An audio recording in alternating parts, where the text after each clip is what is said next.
Hoy por la mañana sentiste algo raro y no supiste explicarlo. No fue miedo, no fue tristeza, fue como si alguien estuviera ahí contigo, aunque estabas sola en tu cuarto. Y te quedaste quieta un momento, sin moverte, como esperando que pasara otra vez, pero no dijiste nada, no se lo contaste a nadie, porque a tu edad ya aprendiste que hay cosas que si las dices en voz alta, la gente te mira raro. Pero yo te voy a decir algo que probablemente nadie te ha dicho así de claro. Eso que sentiste no fue tu imaginación. Y hoy vamos a hablar de las 7 señales de que un ángel te está protegiendo ahora mismo. No mañana, no en el futuro.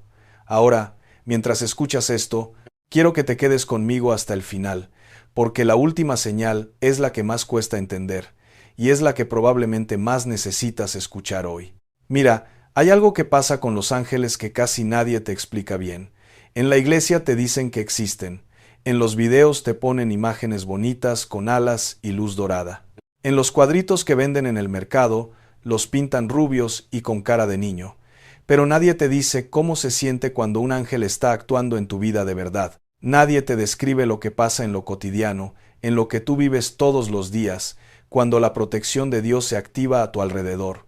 Y eso es exactamente lo que vamos a hacer hoy. No te voy a dar una clase de teología, no te voy a hablar en un lenguaje que necesites diccionario para entender, te voy a mostrar cosas que probablemente ya te pasaron y que no las reconociste por lo que realmente eran. La primera señal es una que casi todas hemos vivido, pero que descartamos demasiado rápido. Es esa paz que no tiene explicación, esa calma que llega de repente cuando todo a tu alrededor está hecho un desastre. Piénsalo un momento. Ha habido noches en tu vida donde la situación era terrible. Los problemas estaban ahí, igualitos que antes. La enfermedad seguía ahí. La deuda seguía ahí. El hijo que no llama seguía sin llamar. Nada, absolutamente nada, había cambiado por fuera. Pero de pronto, sin razón lógica, sin que nadie te dijera nada, sentiste una paz, como un abrazo por dentro, como si alguien te cubriera con una cobija calientita en pleno invierno del alma, como si te dijeran al oído, con una voz que no tiene sonido, pero que se escucha más fuerte que cualquier ruido: tranquila, yo estoy aquí, no tienes que resolverlo todo tú sola. Y tú, siendo la mujer inteligente que eres, la mujer que ya ha vivido mucho y que no se deja engañar fácil, te dijiste a ti misma: no, eso es mi mente. Es que ya me cansé de preocuparme. Es que ya se me agotó la angustia. Pero no, hermana, eso no fue cansancio emocional. La Biblia dice en el Salmo 34, verso 7, el ángel del Señor acampa alrededor de los que le temen y los defiende. Fíjate en esa palabra, acampa. No dice que pasa volando. No dice que te visita un ratito y se va corriendo porque tiene otras cosas que hacer. No dice que te echa un vistazo de lejos y sigue su camino. Dice que acampa, que se instala, que pone su tienda junto a la tuya y no se mueve. Como cuando alguien llega a tu casa y en vez de sentarse en la orilla del sillón con cara de que ya se quiere ir, se quita los zapatos, se acomoda y te dice: no me voy a mover de aquí hasta que estés bien. Esa paz que sentiste en medio de la tormenta no fue casualidad, mujer de Dios. Fue la presencia de alguien que estaba acampado a tu lado y que te transmitió su calma sin que tú lo pudieras ver con los ojos. Hay cosas que no se ven, hay cosas que se sienten con el alma, no con la piel, y la protección angelical es una de ellas. ¿Te ha pasado? ¿Has sentido esa paz inexplicable alguna vez? Yo sé que sí, yo sé que ahorita estás asintiendo con la cabeza. Quédate con ese recuerdo porque lo que viene ahora le va a dar un significado completamente nuevo a ese momento. La segunda señal tiene que ver con algo más concreto, más visible, más fácil de señalar. Y es esa vez que te salvaste de algo y no supiste cómo. El día que ibas cruzando la calle distraída pensando en tus cosas y algo te detuvo. Una fuerza que no puedes explicar te jaló un paso para atrás, justo antes de que pasara un carro que venía volando y que no habías visto. La vez que te ibas a subir a un camión y algo en tu pecho te dijo que no, que esperaras el siguiente, y después te enteraste de que ese camión tuvo un accidente. La noche que te despertaste sin razón alguna a las 3 de la mañana con una urgencia rara y fuiste a revisar la estufa, y resulta que una llave se había quedado abierta y la cocina olía a gas. La tarde que te resbalaste en la banqueta mojada y en vez de caerte y romperte la cadera, que a nuestra edad eso es cosa seria, algo te sostuvo. No supiste qué fue, pero algo te sostuvo. Hay cosas que la gente llama coincidencia. Hay cosas que la gente descarta como casualidad, como buena suerte, como me fue bien, pero cuando llevas años caminando con Dios, aprendes que las coincidencias tienen nombre, y muchas veces ese nombre es protección. El libro de Hebreos en el capítulo 13, verso 2, dice algo que a mí me pone la piel chinita cada vez que lo leo. No se olviden de practicar la hospitalidad, pues, gracias a ella algunos, sin saberlo, hospedaron ángeles. Sin saberlo. Fíjate bien en esas dos palabras, sin saberlo. Eso quiere decir que los ángeles actúan en tu vida de formas que tú no reconoces, que hay protección sucediendo a tu alrededor que tú no ves, que tú no percibes, que pasa tan desapercibida como el aire que respiras, que hay momentos, muchos más de los que imaginas, donde fuiste librada de algo terrible y ni cuenta te diste, y eso no te debe dar miedo, te debe dar una paz inmensa, porque quiere decir que alguien está cuidándote incluso cuando tú no estás poniendo atención, incluso cuando estás dormida, incluso cuando ya te diste por vencida y dijiste, ya no importa. Piensa en tu vida, hermana, piensa con calma. Piensa en todas las veces que algo pudo haber salido muy mal y no salió. Todas las veces que llegaste bien a tu casa cuando la calle estaba oscura y el barrio peligroso. Todas las veces que el doctor esperaba lo peor y los análisis salieron mejor de lo que pensaban. Todas las veces que el dinero no alcanzaba, que sacabas la cuenta y no daba por ningún lado y de repente alguien tocó tu puerta o apareció un trabajito o una vecina te trajo algo o llegó un dinero que no esperabas y te alcanzó. Exactamente lo que necesitabas justo cuando lo necesitabas. Eso no fue suerte. Eso no fue el universo acomodándose solo. Eso fue un ángel cumpliendo su asignación sobre tu vida. Pero lo que sigue es lo que realmente te va a marcar. Así que no te me vayas. Quiero contarte una historia que tiene que ver con una mujer que estaba completamente sola, completamente rota, completamente convencida de que Dios se había olvidado de ella. Y cuando digo completamente, es completamente, sin una gota de esperanza, sin un solo motivo para creer que las cosas iban a mejorar. Esa mujer se llama Agar. Agar era una esclava. No eligió su vida. No eligió dónde nacer, ni de qué color tener los ojos, ni a qué casa pertenecer. No eligió con quién estar. No eligió tener ese hijo que llevaba en el vientre. Todo, absolutamente todo lo que le pasó, fue decidido por otros. Ella era una ficha que otros movían en su juego.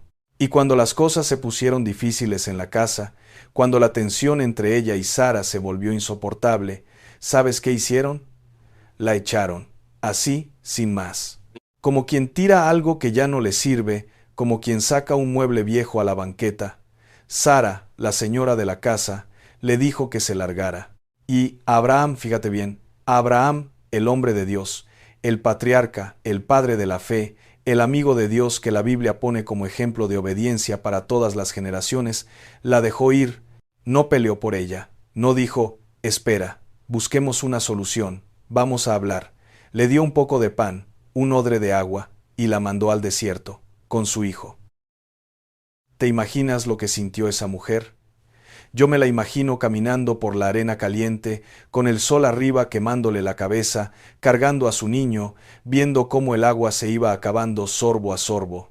Cada trago era un trago menos.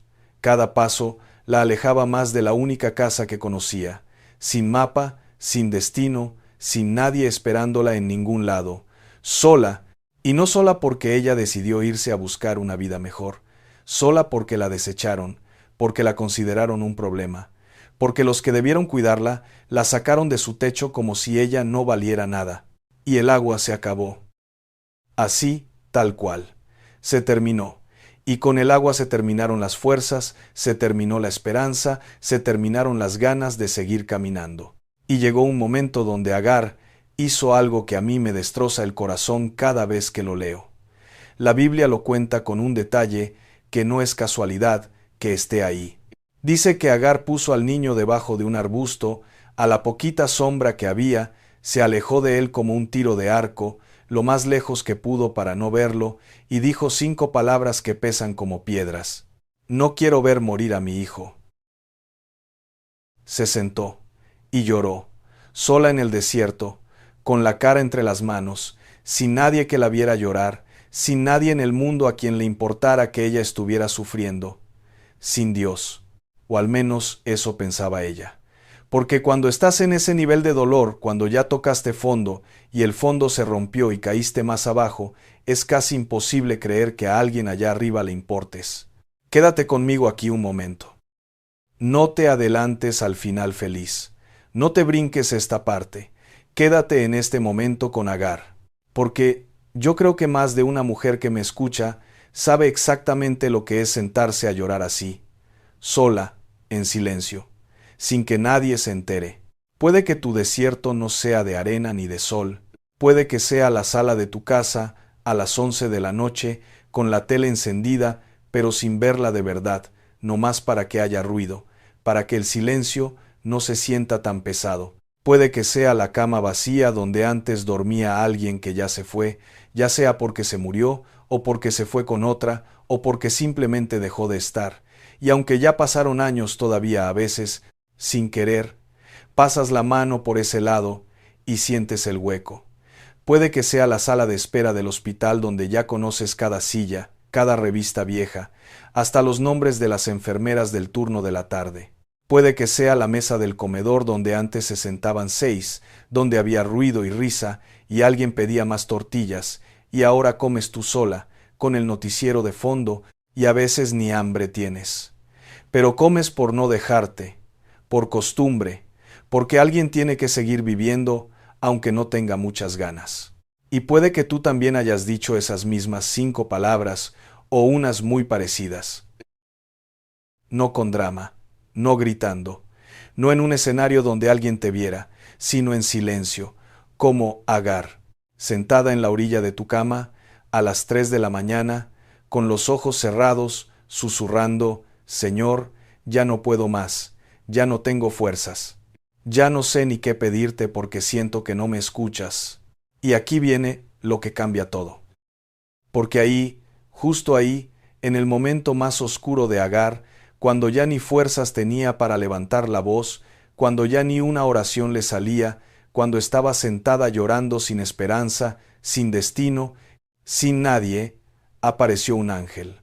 No en un templo con bancas de madera y flores frescas, no en una iglesia bonita con coro y micrófonos, no en un congreso de miles de personas aplaudiendo en el desierto, en la nada, en la tierra seca y polvosa donde no había nada más que arena y sol y silencio, en el peor momento de la vida de una mujer que nadie quería, que nadie buscaba, que nadie extrañaba, que el mundo había desechado como si no tuviera valor. Y fíjate en algo hermoso, el ángel no la regañó. No le dijo, ¿qué haces llorando? Levántate y sé fuerte. No le echó en cara sus errores. No le dio un sermón sobre la fe. Le hizo una pregunta tierna. Le dijo, ¿qué tienes, Agar? Como diciéndole, cuéntame, te escucho, me importa lo que sientes. Y después le dijo, no tengas miedo. Dios ha oído la voz del muchacho. Le abrió los ojos, y Agar vio un pozo de agua que había estado ahí todo el tiempo. Todo el tiempo. Pero que ella no podía ver porque el llanto le nublaba la vista y el dolor le cerraba los ojos del alma. El pozo estaba ahí antes de que llegara el ángel. La provisión no apareció cuando el ángel apareció. La provisión siempre estuvo. Lo que el ángel hizo fue quitarle el velo de los ojos para que ella pudiera ver lo que el dolor le escondía. ¿Te ha pasado eso? ¿Te has sentido como Agar? Cuéntame en los comentarios. Dime si alguna vez te sentiste así, sola en tu propio desierto, convencida de que nadie te veía. Porque quiero que sepas algo. Alguien más va a leer tu comentario y se va a sentir menos sola al saber que no es la única que ha llorado en silencio. Ahora quiero que entremos a las señales que faltan, porque aquí es donde vas a empezar a reconocer cosas de tu propia vida que nunca habías conectado con la protección de Dios.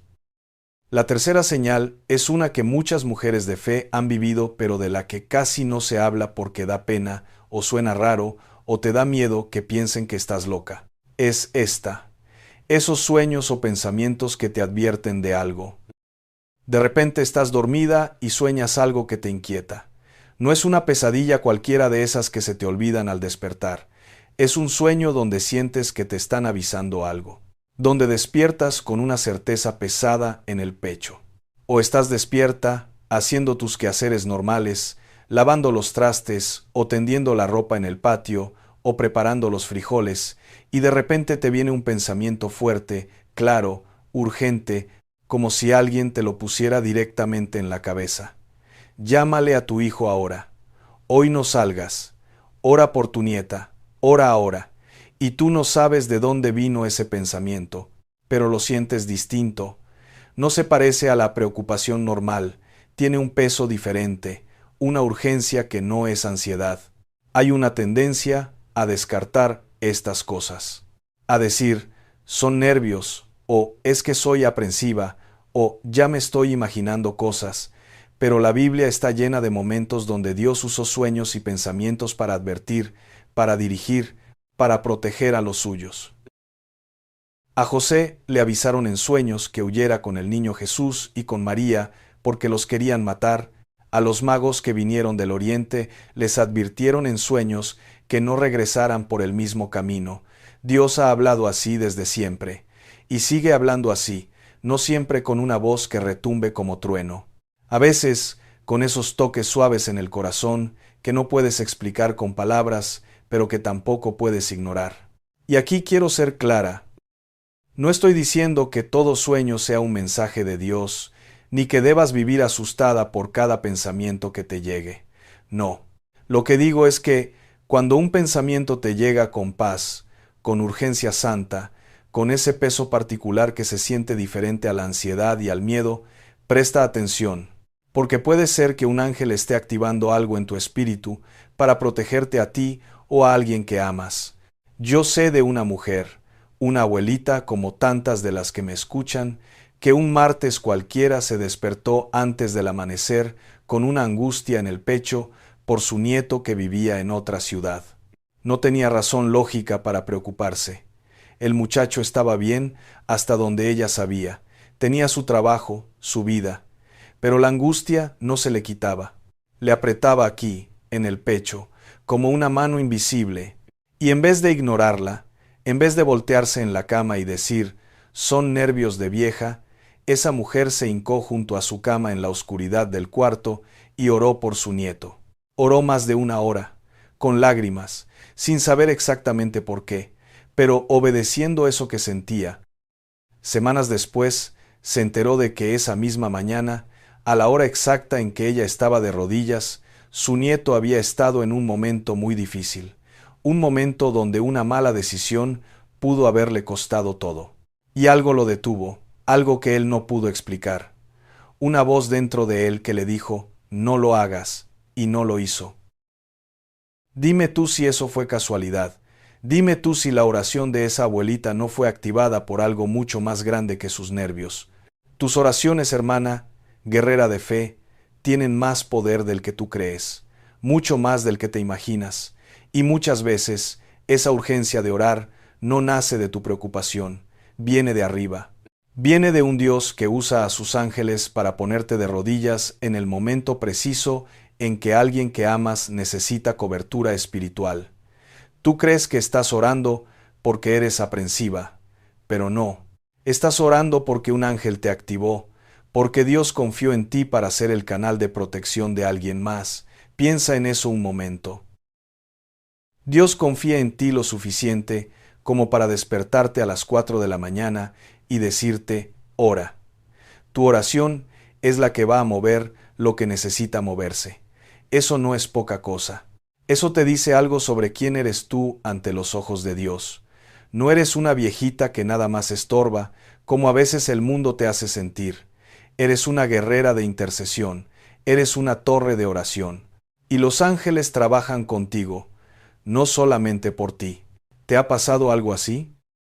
¿Has sentido esa urgencia de orar por alguien sin saber por qué? ¿Has despertado con el nombre de alguno de tus hijos o tus nietos pesándote en el pecho? Guárdalo, guárdalo bien, porque lo que viene se conecta con todo esto de una forma que no esperas. La cuarta señal es una de las más hermosas, y cuando te la diga vas a recordar algo específico de tu vida. Estoy seguro de eso. Es cuando una persona aparece justo en el momento en que más la necesitas. No la buscaste, no la llamaste, no le mandaste mensaje, no pusiste un anuncio, simplemente apareció. Como caída del cielo, y esa frase no es exageración.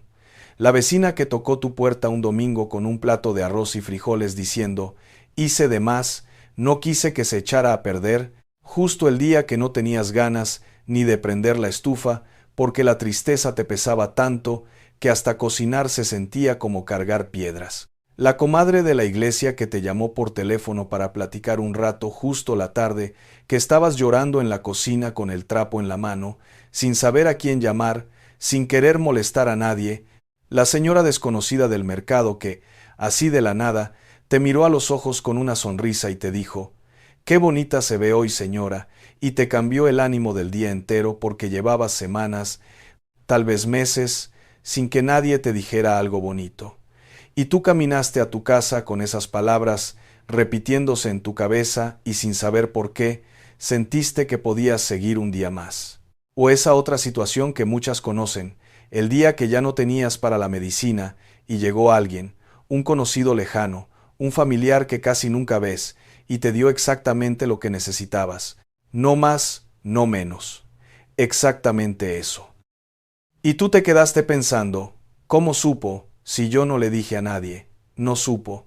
No tenía forma de saber, pero alguien se lo puso en el corazón. ¿Recuerdas lo que dice Hebreos? Que algunos hospedaron ángeles sin saberlo. Pues también hay personas que son enviadas por ángeles sin que ellas lo sepan. No todos los mensajeros de Dios tienen alas y túnicas blancas. A veces un ángel tiene mandil de cocina y te trae un caldito caliente cuando estás resfriada. A veces un ángel tiene la voz de tu comadre y te dice, vente, vamos por un pan y un cafecito, te hace falta salir de esa casa. Dios no siempre manda seres resplandecientes. A veces manda a doña Carmen de la esquina con un café con canela y un «¿Cómo amaneciste, vecina?». Y ese gesto que parece tan chiquito, tan común, tan de todos los días, es la mano de Dios diciéndote, aquí estoy, no te he olvidado, nunca te voy a olvidar. Pero lo que sigue, necesito que lo escuches con atención especial. La quinta señal es esa voz interior que te dice, detente o camina hacia acá.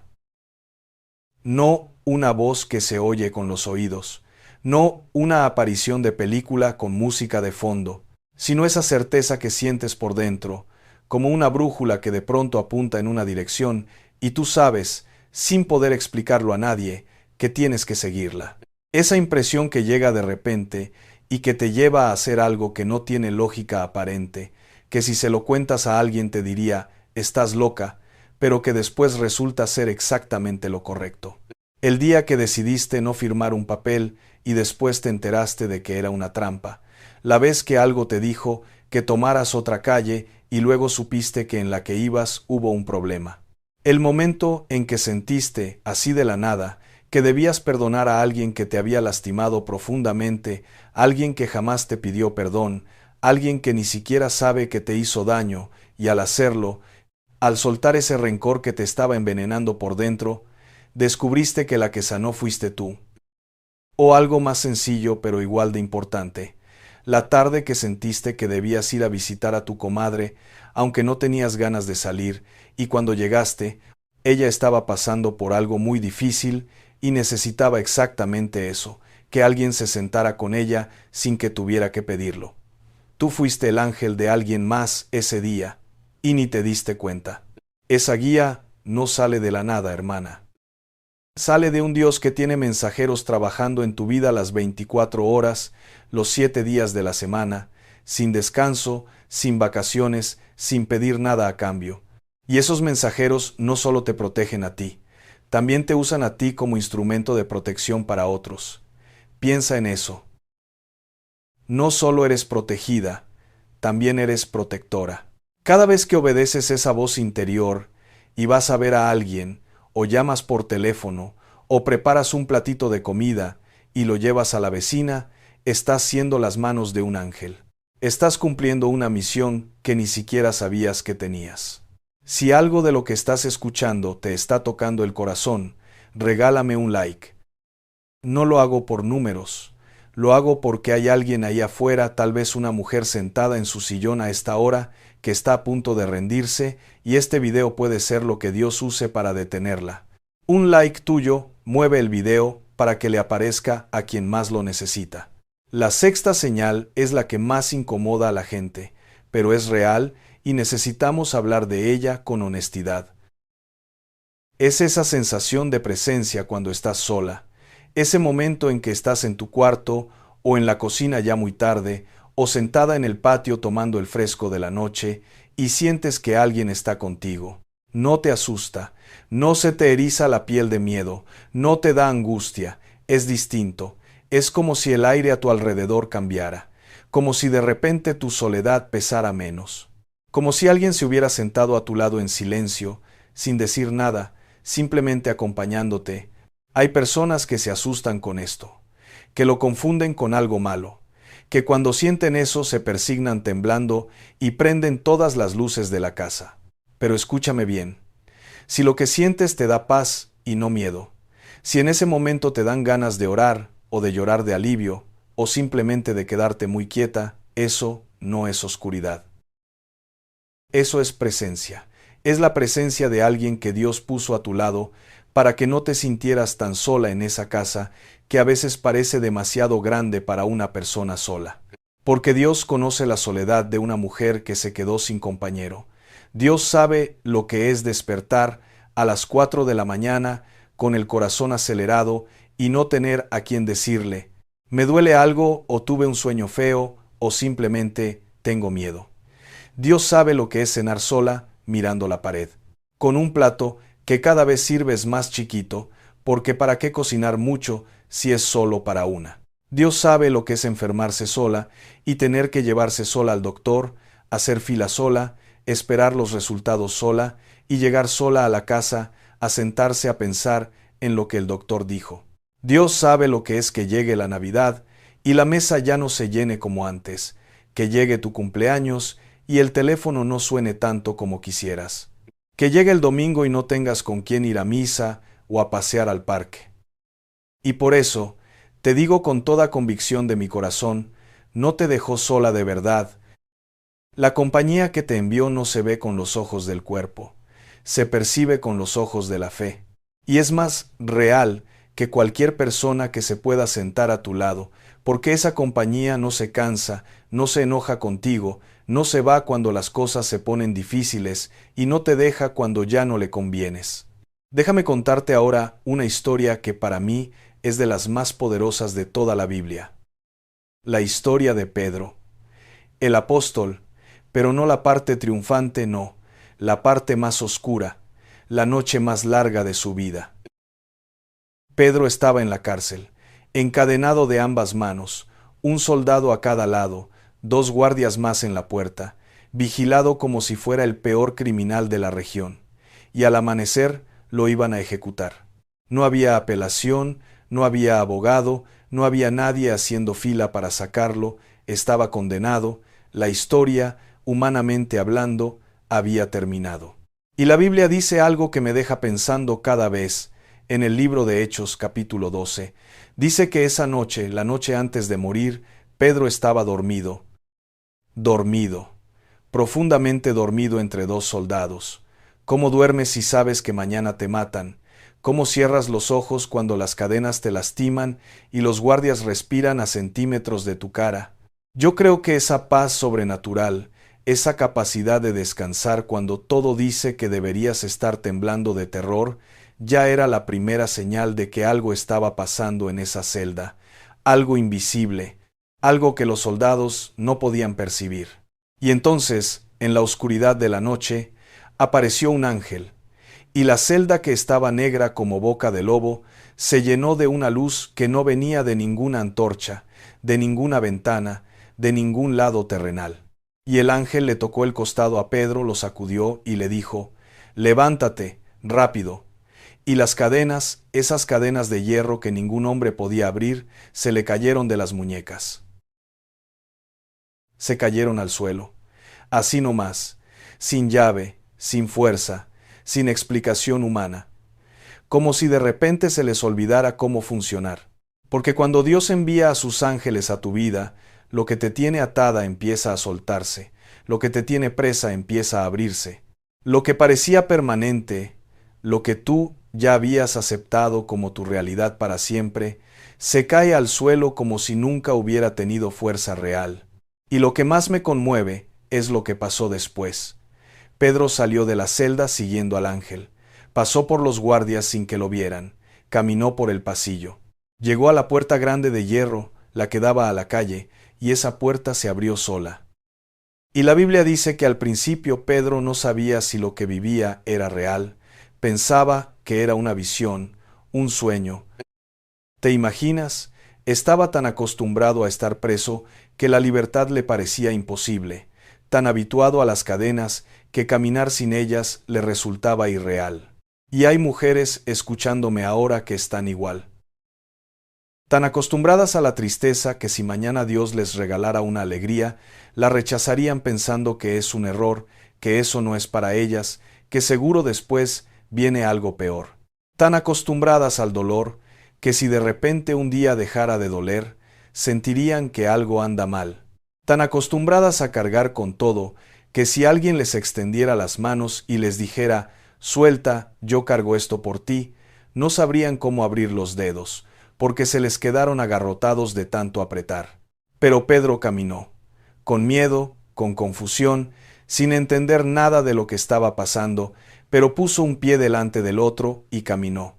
Pasó una calle, pasó otra, y de pronto el ángel desapareció. Y Pedro se quedó solo en la calle oscura, de noche, pero libre.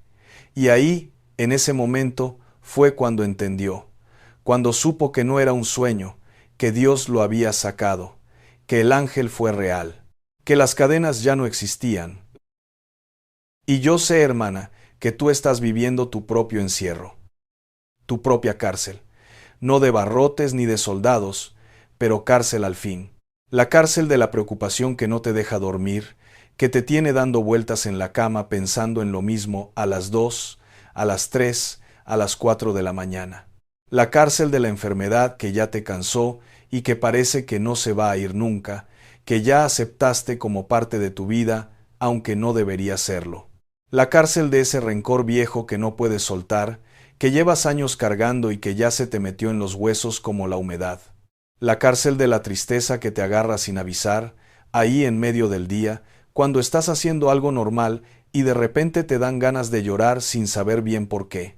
La cárcel de sentir que lo mejor de la vida ya pasó, que lo bueno ya fue, y que adelante no hay nada nuevo, nada que te emocione, nada que te haga levantarte con ganas.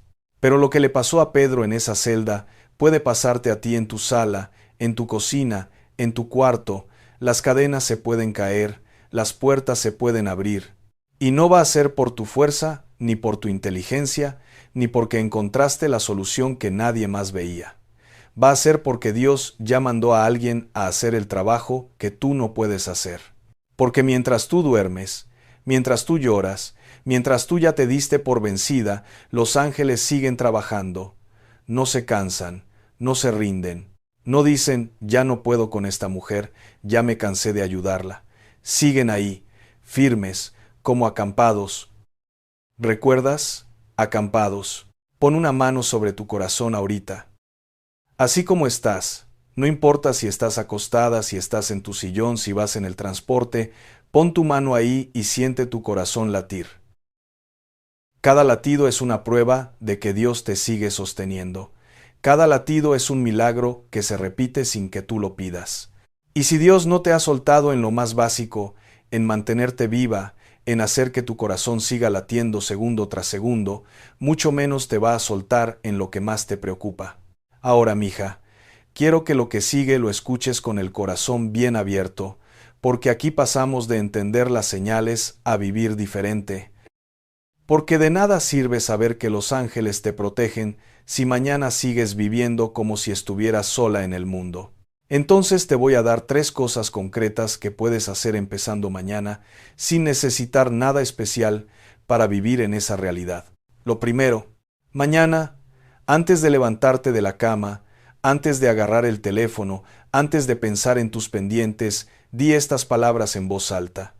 Señor, gracias por los ángeles que me cuidaron esta noche. Gracias por la protección que no vi pero que estuvo ahí. Hoy camino segura porque tú vas conmigo y tus ángeles me rodean. Nada más. No ocupas orar 1 hora ni usar palabras difíciles, solo eso, pero en voz alta, que tu boca lo declare, que tus oídos lo escuchen, que tu cuarto se llene de esa verdad antes de llenarse de preocupaciones. Hay poder en lo que declaras sobre tu propia vida. La Biblia dice en Proverbios 18, verso 21, que la muerte y la vida están en poder de la lengua. Y tú, hermana, llevas mucho tiempo diciendo cosas muy duras sobre ti misma. Ya no puedo. Nadie me quiere. Todo sale mal. ¿Para qué sigo intentando? ¿Ya para qué? A mi edad. Y te entiendo. De verdad te entiendo. Es lo que sale naturalmente cuando has cargado tanto durante tanto tiempo, sin que nadie te releve, sin que nadie te diga, descansa, yo me encargo un rato. Pero fíjate en algo, esas frases que repites tan seguido se van convirtiendo en la casa donde vive tu alma. Si todos los días dices, ya no puedo, tu alma se muda a una casa donde no se puede nada. Si todos los días dices, nadie me quiere, tu corazón empieza a creerlo aunque no sea verdad. Las palabras construyen realidades, hermana. Y tú llevas años construyendo una casa de dolor con las frases que te repites cada mañana. Pero mañana empezamos a cambiar eso, no de golpe, no todo de una vez.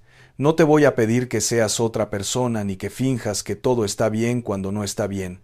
Una frase a la vez, una mañana a la vez. Solo te pido que mañana, la primera frase de tu día, no sea una queja, sino un agradecimiento.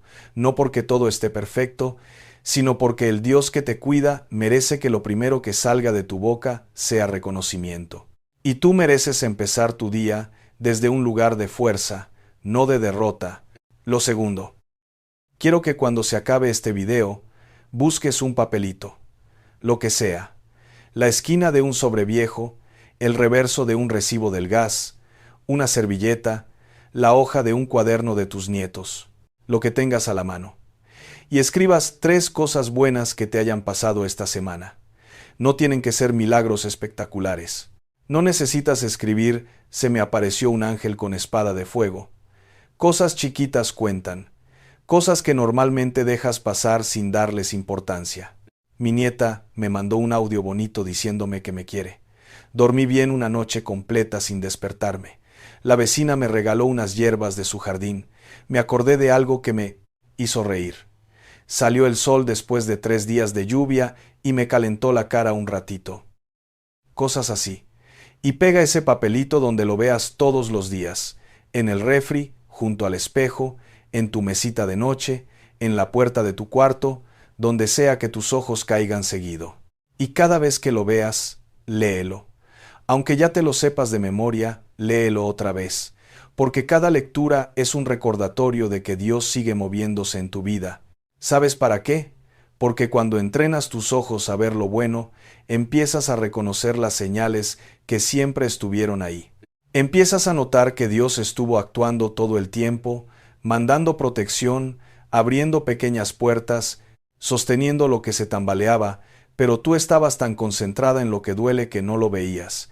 Igualito que Agar, que tenía el pozo enfrente y las lágrimas no la dejaban verlo.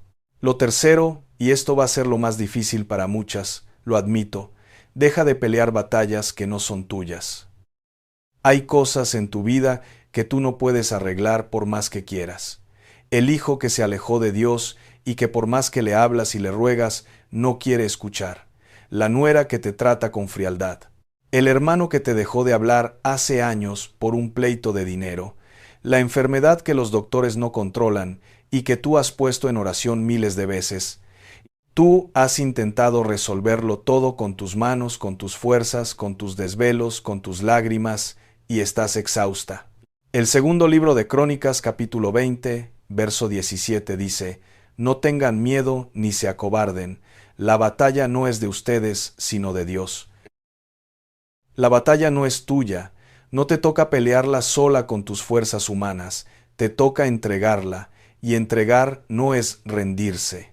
Entregar es decir: Señor, yo hice lo que pude, ahora te toca a ti, manda a tus ángeles, pelea tú lo que yo no puedo. Y eso se traduce en cosas muy concretas y cotidianas. Significa dejar de contestarle a esa cuñada que te provoca para verte mal. Ya sabes cómo es. Te dice algo con doble sentido en la reunión familiar y espera que tú reacciones y tú siempre caes. Y luego te quedas con el coraje toda la semana, dándole vueltas en la cabeza a lo que te dijo y a lo que tú le debiste haber contestado. Suéltalo. No vale la pena gastar tu paz en alguien que disfruta quitártela. Significa dejar de revisar el teléfono cada rato a ver si tu hijo ya te escribió. Esa revisión constante no lo va a hacer llamar más rápido, solo te va a hacer sufrir más lento. Significa dejar de intentar convencer al que ya decidió no escucharte, al que ya tomó su camino y no quiere tus consejos, por más que tú sepas que se está equivocando. Y significa también dejar de cargarte la culpa por cosas que hicieron otros. Hay mujeres que llevan años sintiéndose culpables por cómo salieron sus hijos, como si toda la responsabilidad fuera de ellas. Como si el hecho de que un hijo se haya desviado significara que ellas fallaron como madres. No, hermana, tú hiciste lo que pudiste con lo que tenías. Le diste lo mejor que sabías dar, y ahora le toca a Dios hacer su parte. Soltar no es dejar de amar. Soltar es confiar en que el Dios que tú amas ama a esas personas incluso más que tú, y Él tiene ángeles que llegan a donde tú no puedes llegar, que pueden tocar corazones que tú ya te cansaste de tocar, que pueden abrir ojos que tú no pudiste abrir con todas tus palabras y tus lágrimas. Si vas a aplicar estas 3 cosas, escríbeme en los comentarios: yo soy protegida. Escríbelo con mayúsculas, como declaración de fe, que cuando otra mujer lo lea, le dé fuerza. Y si conoces a alguien que necesita esto, mándale este video ahora, no lo dejes para después. A veces Dios usa un enlace de WhatsApp para rescatar un corazón. Ahora llegamos a la 7ª señal. Te dije al principio que era la más difícil. La guardé para este momento porque necesitabas todo lo anterior para poder recibirla. La 7ª señal de que un ángel te está protegiendo es una puerta que se cierra. Sí, una puerta cerrada, un no, un rechazo, algo que no se dio, algo que pediste con todas tus fuerzas y que Dios no te concedió. Yo sé que eso duele. Sé que hay peticiones que cargas desde hace años como piedras en el corazón. Sé que hay cosas que le pediste a Dios de rodillas, llorando, con ayunos, con todo lo que tenías, y la respuesta fue silencio. O peor aún, la respuesta fue no. Y pensaste que Dios no escuchó, que no le importó, que los ángeles se fueron a cuidar a alguien que sí se lo merecía, que tú no eras suficiente para que el cielo se moviera por ti. Mija, ¿y si ese no fue la mayor protección que has recibido en tu vida? ¿Y si la puerta que se cerró tenía algo detrás que te habría destruido? ¿Y si la relación que no funcionó, esa que lloraste tanto, te habría llevado a un sufrimiento que no te puedes ni imaginar? ¿Y si el lugar donde no te aceptaron estaba lleno de gente que te habría hecho pedazos? ¿Y si la oración que sientes que Dios no contestó, en realidad la contestó con un no que te salvó la vida? Yo conozco la historia de una mujer que durante años le pidió a Dios que su esposo no la dejara. Oró, ayunó, lloró, hizo todo lo que sabía hacer, y el hombre se fue de todas maneras. Y ella se enojó con Dios. Se enojó feo, de esos enojos que duran meses y que te alejan de la iglesia y de la oración. Pensó que Dios la había abandonado en lo más profundo de su necesidad. Pero años después, ya con la cabeza fría, ya con los ojos limpios, entendió que ese hombre le estaba haciendo un daño que ella no quería ver, que su vida estaba siendo consumida poco a poco. Que si Dios hubiera contestado esa oración como ella quería, la habría condenado a una prisión con forma de matrimonio. La puerta cerrada no fue castigo, fue rescate. Hay veces que un ángel no te protege abriéndote camino, te protege cerrándotelo. Te protege poniendo su cuerpo entre tú y el peligro que no puedes ver. Y tú interpretas eso como rechazo, como abandono, como castigo, pero el ángel está ahí, del otro lado de la puerta, sosteniendo firme, sabiendo que un día vas a entender.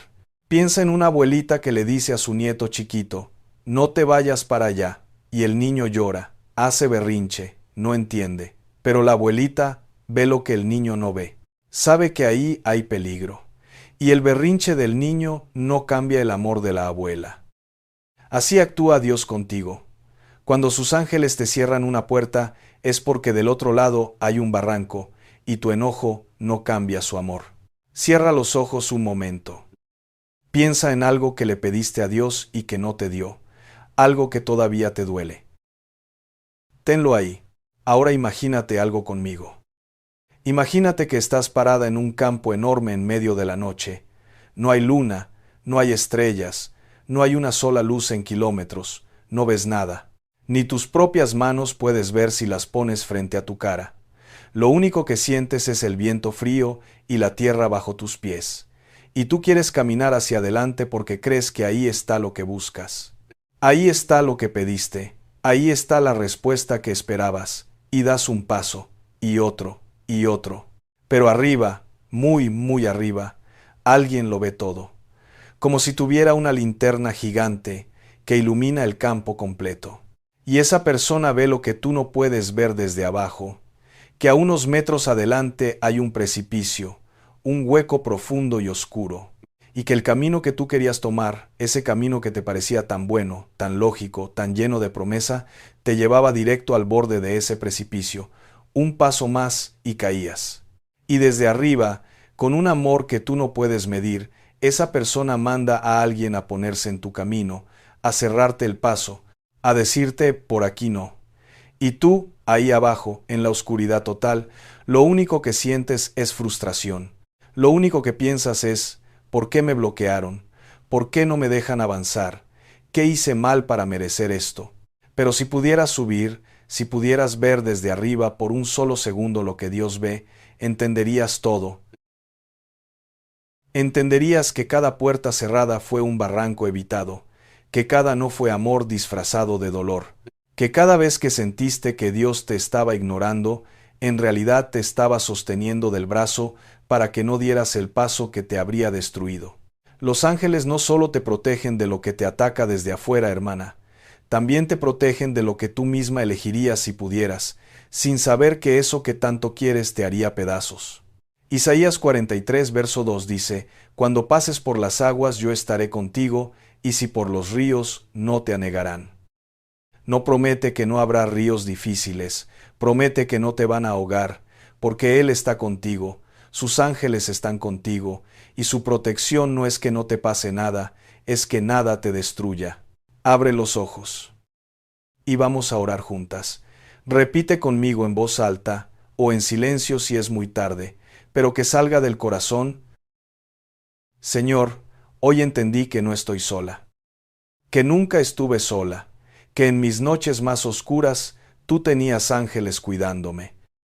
Perdóname por pensar que me olvidaste, perdóname por confundir tu protección con abandono, perdóname por enojarme por puertas cerradas sin saber que me estabas salvando. Hoy recibo que tú me cuidas, que tus ángeles acampan a mi alrededor, que las puertas cerradas fueron amor. Dame ojos nuevos para ver. Dame paz cuando sienta tu presencia. Dame fuerza para soltar lo que no es mío. Y dame fe para confiar en lo que no veo.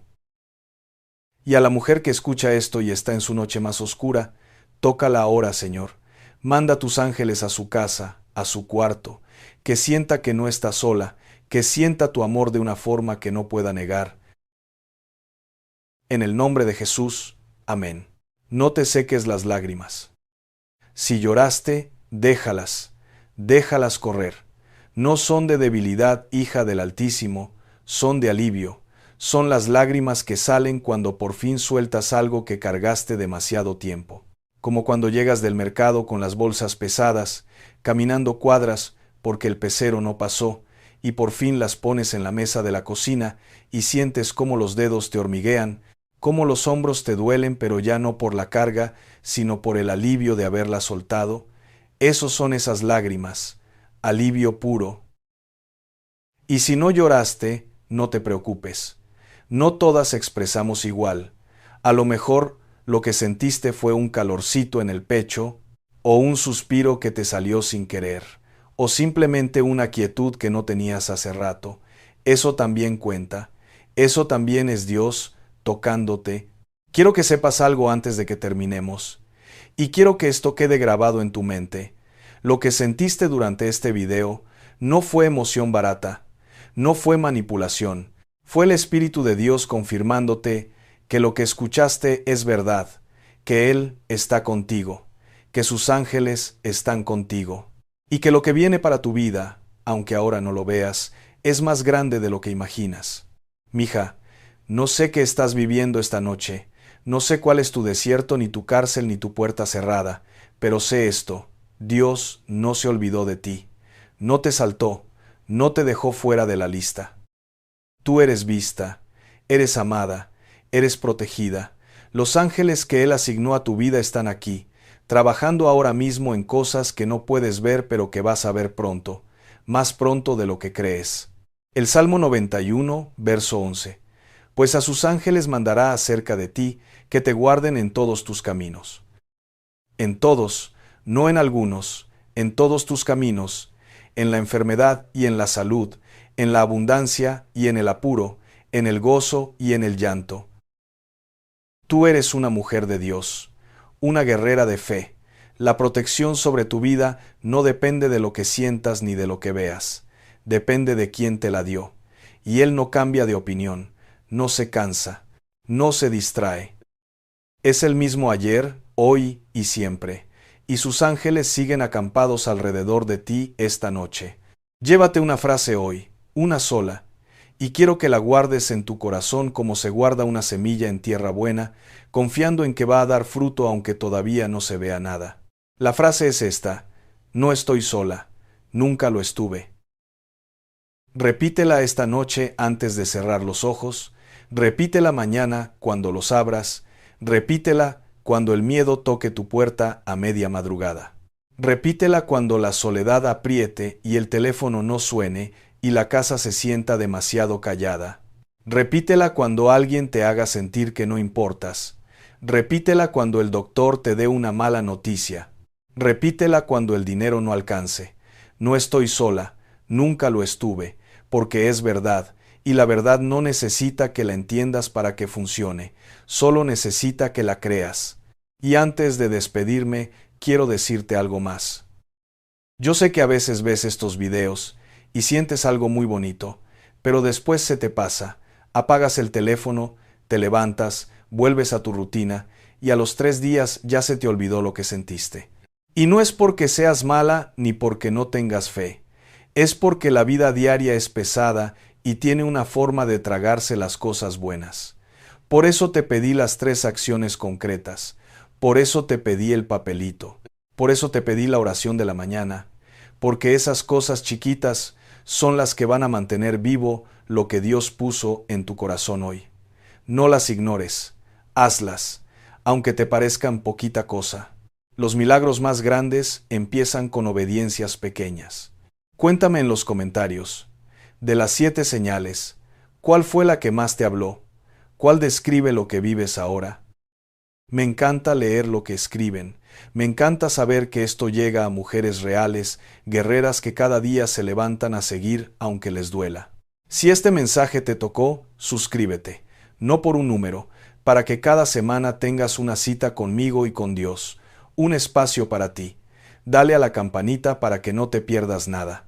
Porque Dios me puso algo en el corazón para la próxima semana que muchas me han pedido. Vamos a hablar de esas oraciones que sientes que Dios no ha contestado, esas peticiones que cargas hace años. Te voy a mostrar lo que pasa en el mundo espiritual cuando oras y el cielo parece estar en silencio. No te lo vas a querer perder. Que Dios te bendiga, hermana, hermano, que su paz, esa paz que sobrepasa todo entendimiento humano, llene cada rincón de tu casa esta noche. Que sus ángeles rodeen tu cama mientras duermes, que cuiden tu sueño y que alejen de ti toda angustia, todo miedo, toda preocupación que te quiera robar el descanso. Que el Señor ponga su mano sobre tu cabeza como la pone un padre amoroso sobre su hija, y que te diga al oído lo que ya te dijo hoy a través de este mensaje, que eres suya, que eres amada, que eres protegida y que nada ni nadie te va a arrebatar de su mano.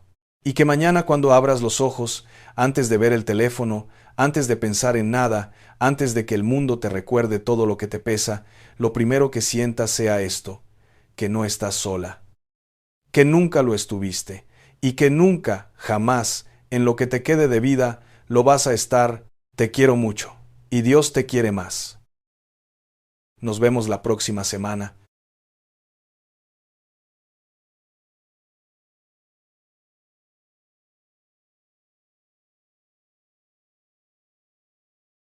Quiero que me escuche con atención, no como si estuviera viendo un video más en su teléfono, sino como si alguien esta noche hubiera tocado la puerta de su alma para avisarle de algo que no puede ignorar. Hace algunos años, en mi labor como confesor, algo me heló la sangre. Un hombre se acercó al confesionario. Tenía más de 70 años. Llevaba décadas comulgando cada domingo. Era conocido en su parroquia como un hombre piadoso, buena persona, de misa frecuente. Pero ese día, con voz quebrada, me dijo algo que nunca olvidaré. Padre, creo que llevo 30 años comulgando en pecado mortal y no lo sabía. 30 años. 30 años recibiendo el cuerpo de Cristo con el alma en un estado que la Iglesia llama, y esto es teología, no opinión, sacrilegio. ¿Cómo es posible? ¿Cómo puede una persona mayor, creyente, devota, cometer ese error durante décadas? La respuesta me parece a la vez algo aterrador y profundamente humana, porque nadie le había explicado con claridad qué pecados exactamente invalidan la comunión. Porque vivimos en una cultura que ha suavizado tanto el lenguaje religioso que ya no sabemos dónde está la línea. Porque hay pecados que la gente mayor normaliza, que no aparecen en ninguna lista de catequesis moderna, pero que pesan sobre el alma como una losa de piedra. Y hoy, en esta Cuaresma, este tiempo que la Iglesia nos regala precisamente para detenernos, examinar y limpiar, necesito hablarle directamente a usted, si tiene más de 60 años. Si ha vivido una vida larga con sus alegrías y sus heridas, con sus logros y sus errores, si ha cargado con cosas que quizás pensó que ya estaban olvidadas, escúcheme, el velo se romperá esta Cuaresma y lo que le voy a revelar en los próximos minutos puede cambiar la manera en que usted se acerca a la mesa del Señor para siempre. No se trate de asustarse, se trata de liberarse. Quédese, porque esto le concierne y porque su alma a esta altura del camino lo merece. Introducción teológica y primer bloque de enseñanza. Antes de entrar en materia, necesito establecer algo fundamental, algo que en muchas parroquias lamentablemente ya no se explica con la claridad que merece. La Eucaristía no es un símbolo, no es un ritual social, no es una costumbre de domingo que cumplimos para sentirnos bien con nosotros mismos o con nuestra familia. La Eucaristía es, y esto lo enseña el Concilio de Trento, el Catecismo de la Iglesia Católica en su número 1374, y 2000 años de fe vivida a la presencia real, verdadera y sustancial de Jesucristo. Su cuerpo, su sangre, su alma, su divinidad, bajo las apariencias de pan y vino, pero Él, completamente Él. Esto significa que cada vez que nos acercamos a comulgar, no estamos simplemente participando en una ceremonia. estamos teniendo un encuentro personal con Dios. Y aquí viene la pregunta que pocos se hacen en voz alta: ¿en qué estado debería encontrarse el alma para recibir a Dios? San Pablo, en su primera carta a los Corintios, capítulo 11, versículos 27 al 29, lo dice con una claridad que hará temblar a quien lo lea con atención, de modo que cualquiera que coma este pan o beba esta copa del Señor de manera indigna, será culpable del cuerpo y de la sangre del Señor. Por tanto, cada uno examínese a sí mismo antes de comer el pan y beber de la copa. Porque el que come y bebe sin discernir el cuerpo del Señor, come y bebe su propio juicio. Su propio juicio, no lo digo yo, lo dice el apóstol. Esto no es para crear miedo, es para crear conciencia. Y hay una diferencia enorme entre las dos cosas. El miedo paraliza, la conciencia libera. Ahora bien, la Iglesia establece con precisión cuándo una persona no debe acercarse a comulgar. El Código de Derecho Canónico, en su canon 916, es explícito. Quien tiene conciencia de pecado grave no debe comulgar sin antes haberse confesado sacramentalmente. Pecado grave, pecado mortal. Y aquí es donde la conversación se vuelve incómoda. Porque muchas personas, especialmente las que llevan décadas en la fe, los mayores de 60, de 70, de 80 años, han desarrollado algo que los teólogos llamamos conciencia laxa. No es maldad, no es hipocresía.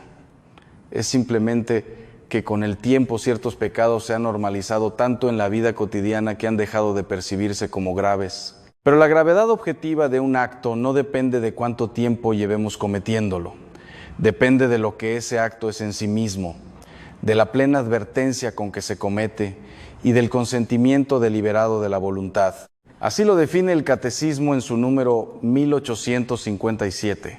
Y aquí quiero detenerme en algo que viví personalmente, algo que me marcó profundamente y que cambió la forma en que yo mismo entiendo la misericordia de Dios. Experiencia personal. Mi tío Ernesto, un hombre al que yo admiraba profundamente, era una persona de misa dominical sin falta.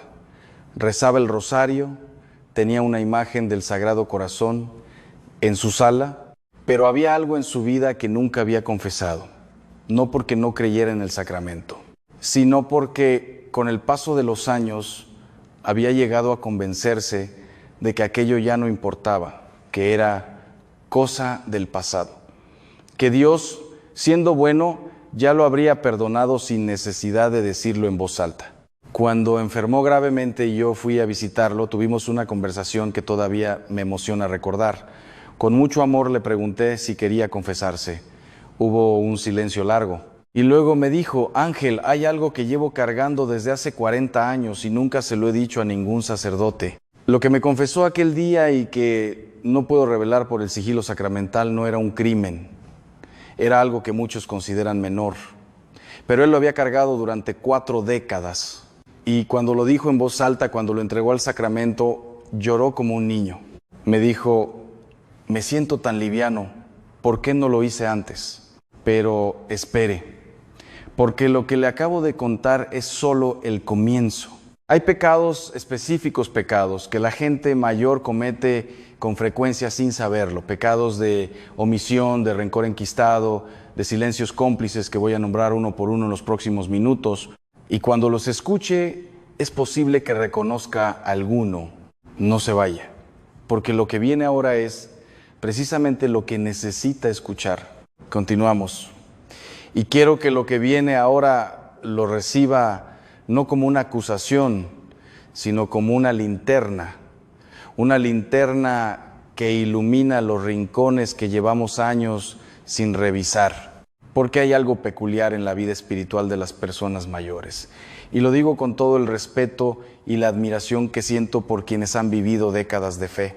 Pero precisamente porque han vivido mucho, porque han pasado por guerras internas, por pérdidas, por injusticias, por silencios forzados.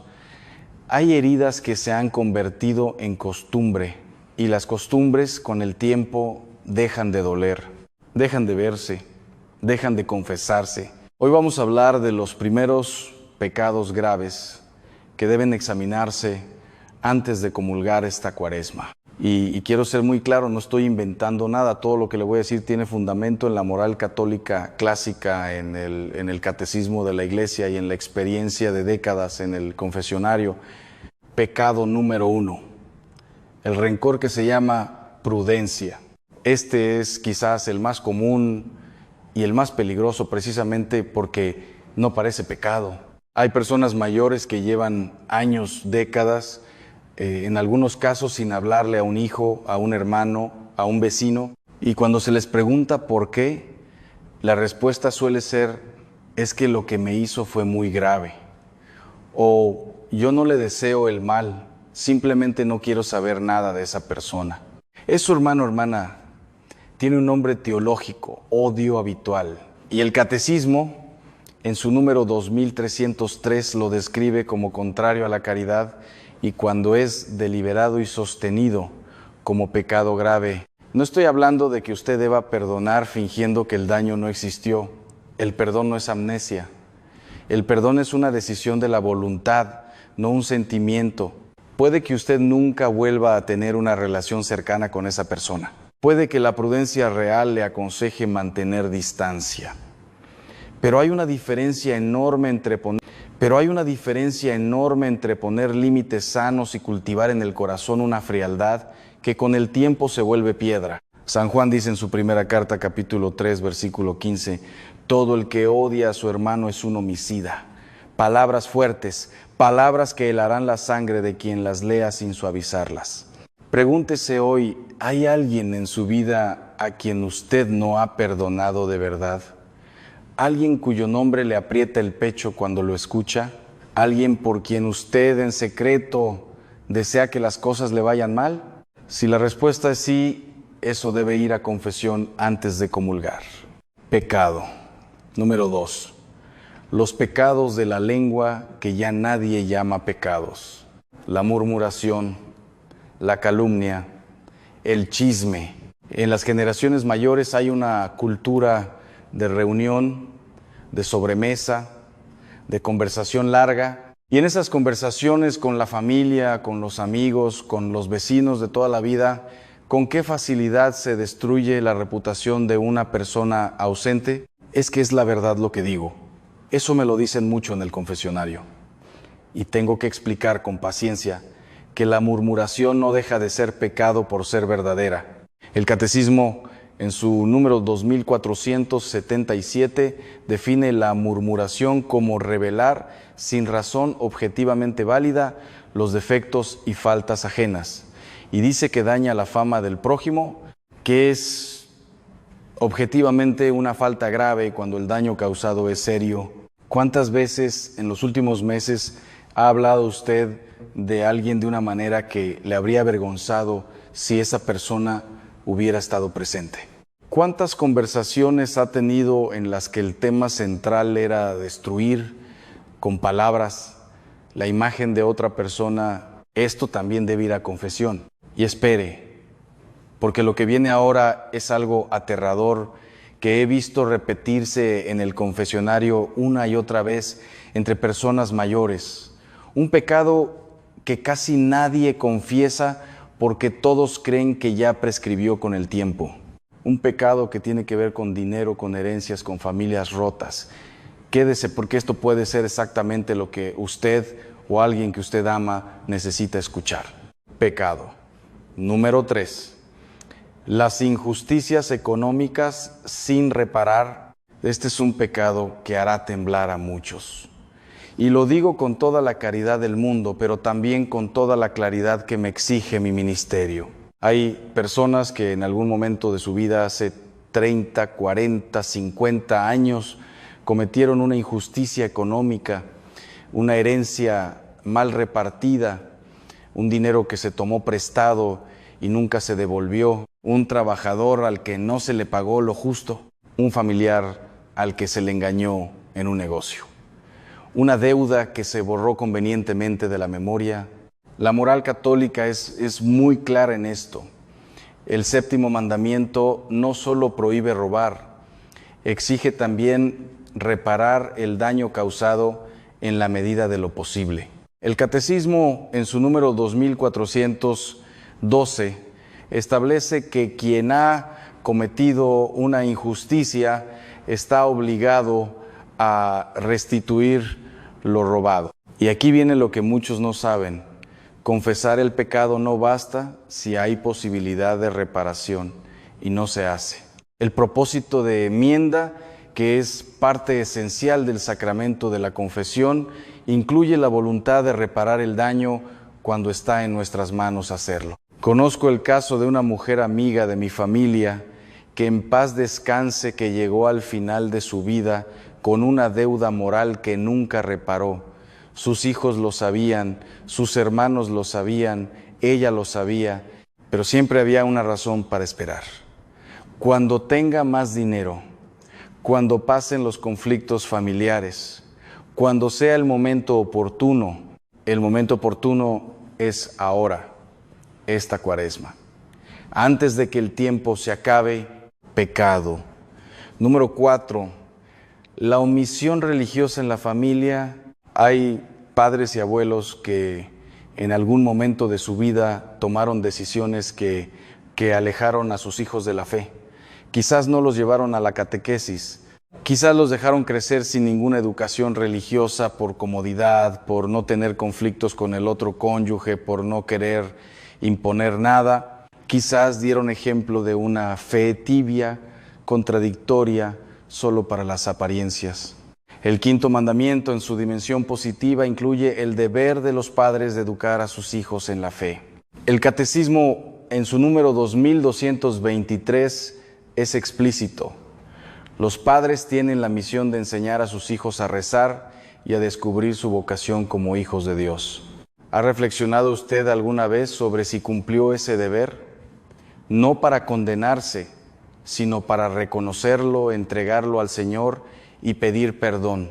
Porque a veces el mayor dolor de una persona mayor no son sus propios pecados, es ver a sus hijos o nietos lejos de Dios. Y a veces no siempre, pero a veces hay una conexión entre esa ausencia y decisiones que se tomaron décadas atrás. Antes de continuar, necesito pedirle algo desde el corazón.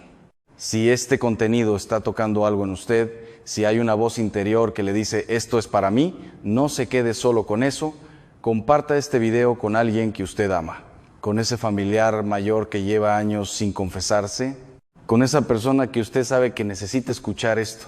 Y si todavía no forma parte de esta comunidad, suscríbase ahora, porque lo que estamos construyendo aquí no es simplemente un canal de YouTube, es un espacio de gracia, un lugar donde la verdad se dice con amor y donde usted, sin importar su edad ni su historia, puede encontrar el camino de regreso. Suscríbase, active la campana y quédese, porque aún nos faltan los pecados más silenciosos y más profundos, los que nadie quiere nombrar. Continuamos, y quiero que sepa algo antes de que empiece esta parte. Lo que viene ahora no es fácil de escuchar.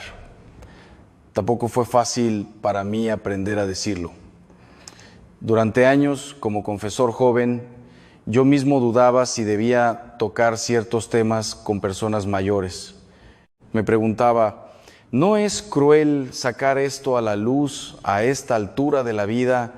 ¿No es mejor dejarlo descansar? Fue un anciano sacerdote, mi director espiritual durante muchos años, quien me respondió con una frase que llevo grabada en el alma: Ángel, la misericordia de Dios no tiene fecha de vencimiento, pero tampoco la tiene el pecado. Mientras el alma vive, tiene la posibilidad de sanar. Negársela por miedo o por comodidad no es caridad, es cobardía. Desde ese día hablo claro, con amor, pero claro. Pecado número 5, la idolatría doméstica. Cuando algo ocupa el lugar de Dios, este pecado es algo aterrador precisamente porque se disfraza de virtud. Hay personas mayores que han convertido a sus hijos en su Dios, a su familia, a su salud, a su dinero, a su reputación. Y no lo digo en sentido figurado, lo digo en sentido teológico preciso. El primer mandamiento no solo prohíbe adorar estatuas, prohíbe poner cualquier cosa o persona en el lugar que solo le corresponde a Dios. El Catecismo, en su número 2113, habla de idolatría cuando el hombre honra y reverencia a una criatura en lugar del Creador. ¿Cuántas personas mayores viven en una angustia permanente? No por falta de fe, sino porque han depositado toda su esperanza en sus hijos. ¿Cuántas no pueden dormir? No por preocupación legítima, sino porque en algún momento, sin darse cuenta, transfirieron a sus seres queridos la confianza absoluta que solo Dios merece. Esto se manifiesta de muchas formas.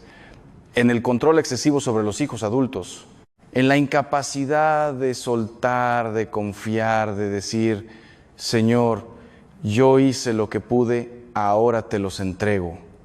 En el resentimiento cuando los hijos toman decisiones propias, en la manipulación emocional, aunque sea inconsciente, para mantener el control. No es que amar profundamente a la familia sea pecado, es que cuando ese amor se convierte en la fuente última de sentido, en el centro alrededor del cual gira toda la existencia, algo en el orden espiritual se ha roto. Pregúntese hoy, ¿puede usted soltar? ¿Puede usted decirle a Dios? ¿Puede usted soltar? ¿Puede usted decirle a Dios, de verdad, hágase tu voluntad sobre las personas que más ama?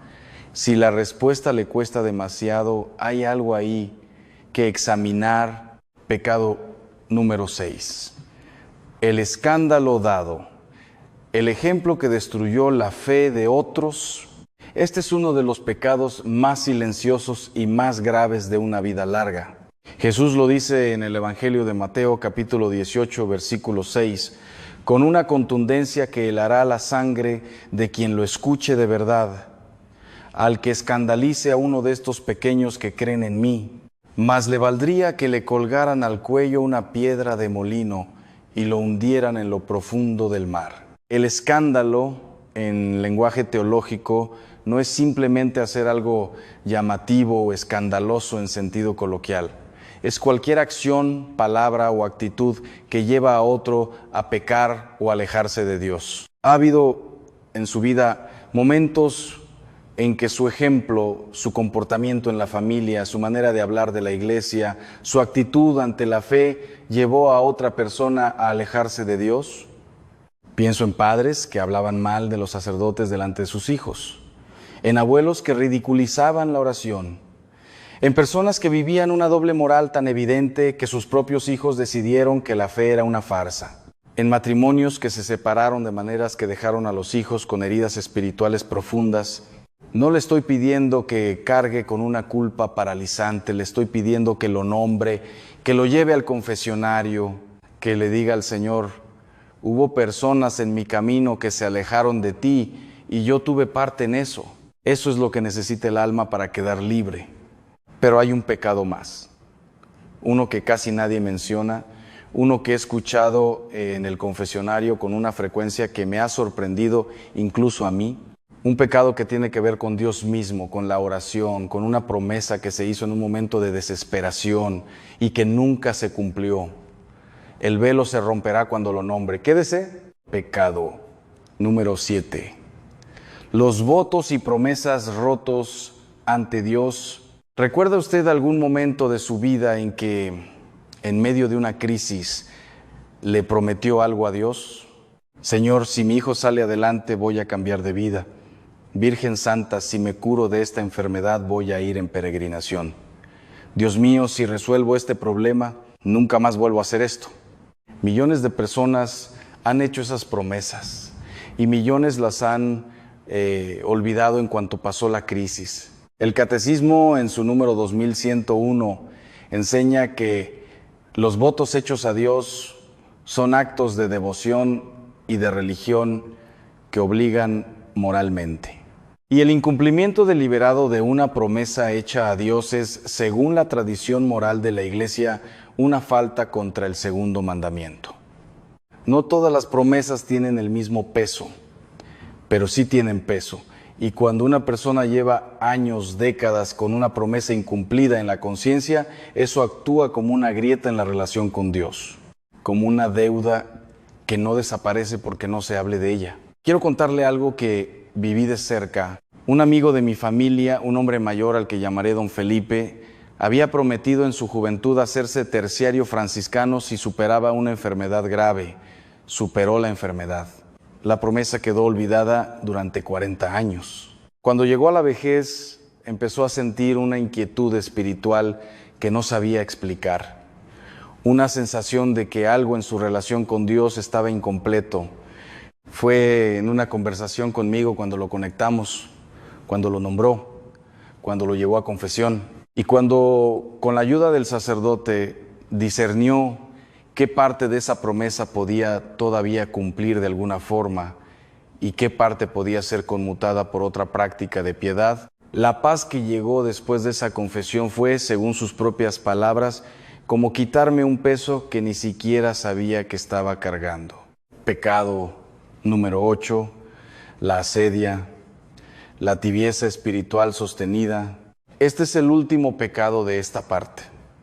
Y es algo aterrador porque es quizás el más extendido entre los católicos de larga trayectoria. La asedia, en griego antiguo, la falta de cuidado, la pereza espiritual, el tedio de las cosas de Dios. No es incredulidad, la persona que sufre asedia sigue creyendo, va a misa, reza a veces, pero hay una frialdad interior, una distancia, una sensación de que Dios está muy lejos o de que la fe ya no produce nada nuevo.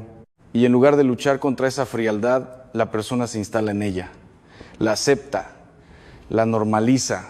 Santo Tomás de Aquino consideraba la asedia uno de los 7 pecados capitales, no porque sea siempre un pecado mortal en sí mismo, sino porque es la puerta de entrada a todos los demás. Cuando el alma se aburre de Dios, cuando la oración se vuelve rutina vacía, cuando la misa se convierte en un trámite, el corazón queda expuesto y vulnerable a todo. Y para las personas mayores, la asedia a veces llega disfrazada de cansancio legítimo. Ya he vivido mucho, ya recé bastante, ahora me merezco descansar.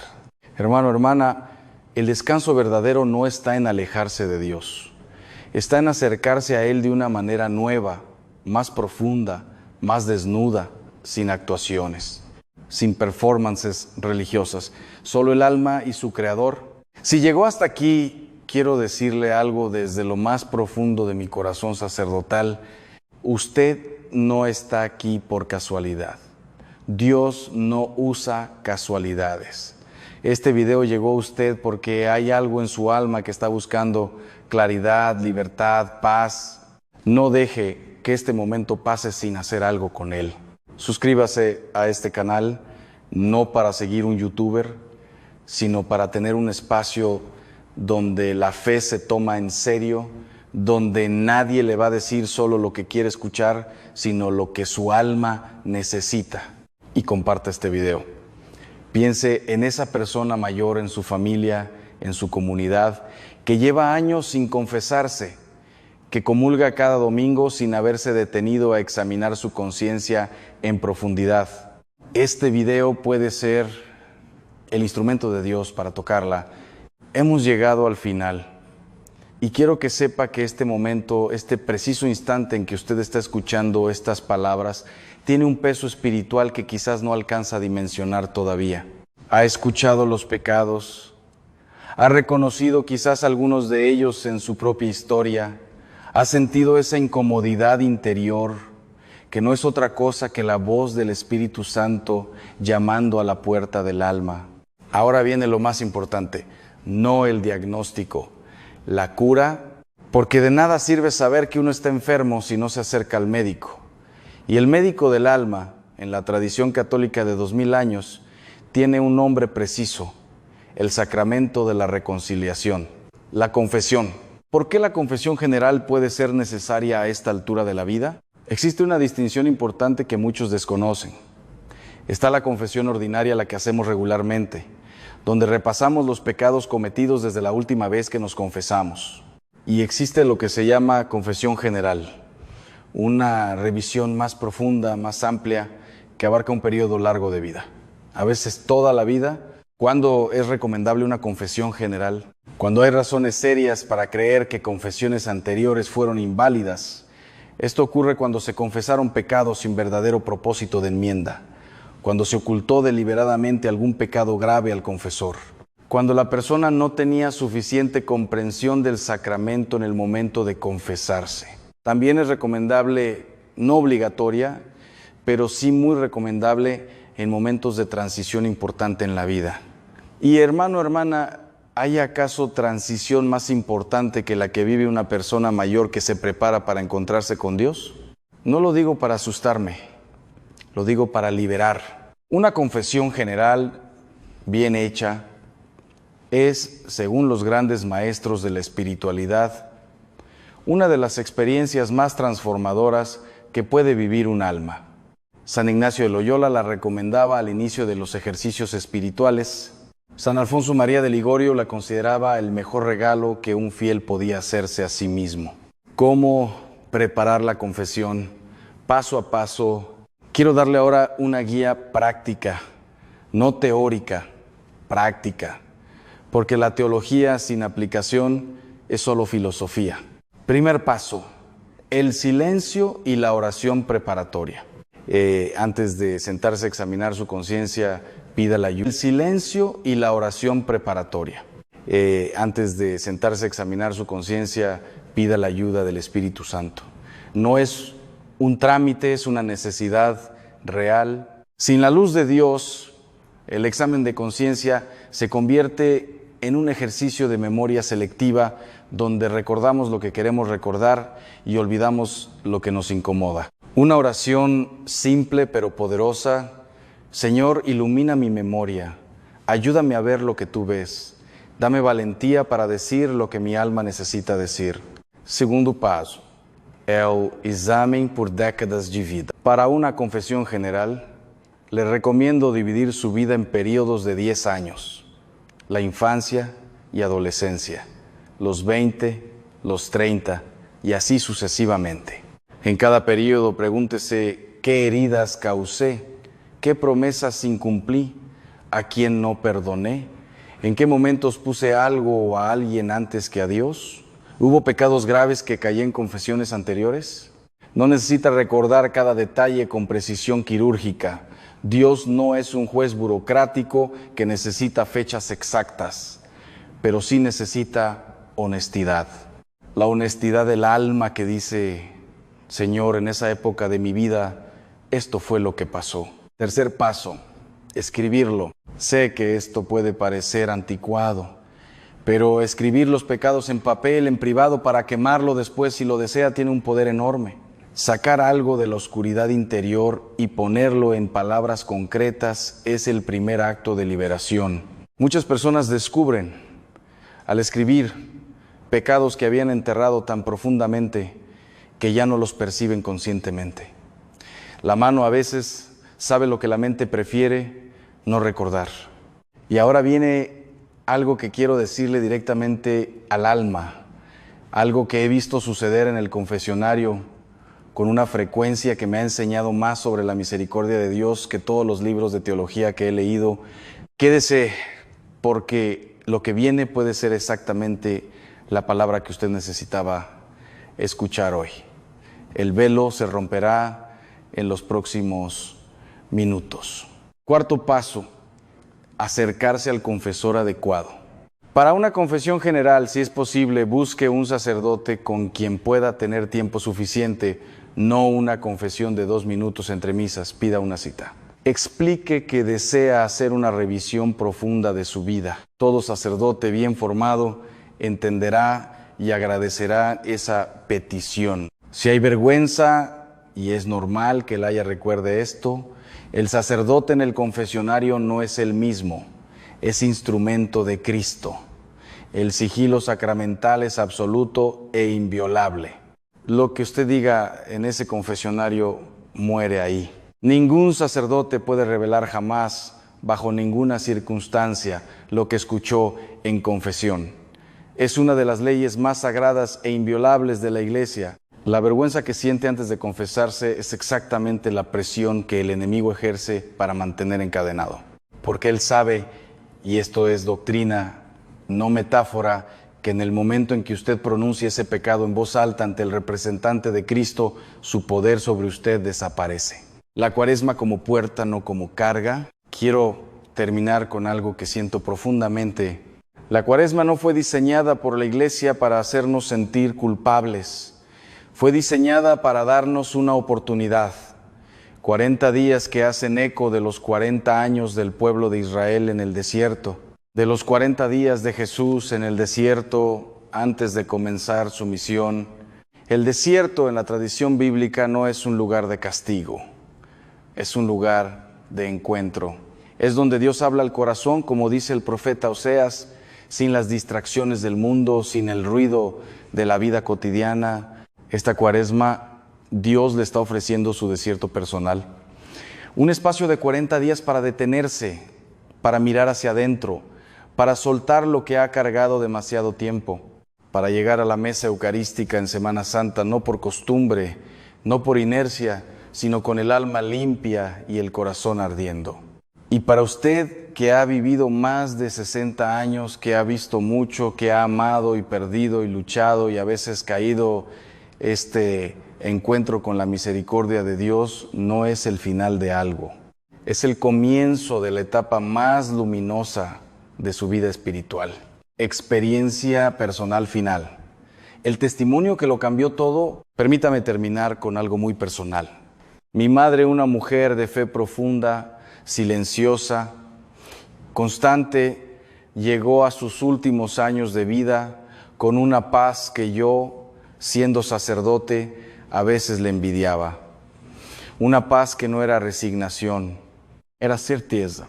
Un día le pregunté cuál era su secreto. Me respondió con una simplicidad que me desarmó. Ángel, hace años decidí no guardar nada. Todo lo que pesa lo llevo a confesión. Todo lo que duele lo llevo a la oración. Y todo lo que no puedo resolver se lo entrego a la Virgen. Así no cargo con nada que no sea mío. No cargo con nada que no sea mío. Esa frase, hermano, hermana, es la síntesis de toda una teología de la misericordia. Usted no tiene por qué seguir cargando con lo que no le pertenece, con culpas que ya fueron perdonadas pero que nunca terminó de soltar, con pecados que confesó a medias, con heridas que nunca llevó al sacramento porque pensó que era demasiado tarde. No es demasiado tarde. Mientras el alma vive, la misericordia de Dios está disponible completamente, sin condiciones, sin límite de tiempo, sin caducidad. Si este video tocó algo en usted, no lo deje pasar como si fuera un contenido más. Haga una cosa concreta esta semana, solo una. Busque un confesionario, haga una cita con un sacerdote, siéntese en silencio con papel y lápiz y empiece a escribir. Dé el primer paso, aunque sea pequeño. Dios hará el resto.